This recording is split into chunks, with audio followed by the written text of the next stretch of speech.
how to redeem Fortnite gift card. Hello everybody, welcome back to my channel. This is me Pipin Bisnet, and today I'll guide you on how you can easily redeem your Fortnite V-Bucks gift card.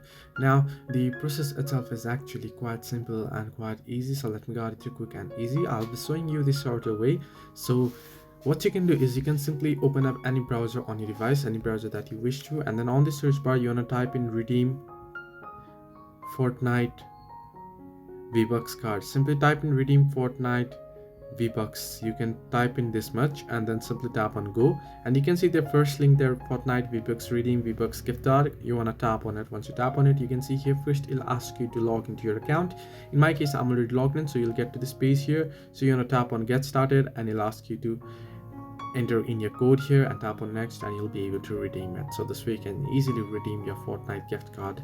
Hope this helped you. Do like and subscribe, and do not forget to leave a comment down below if you have any further issues.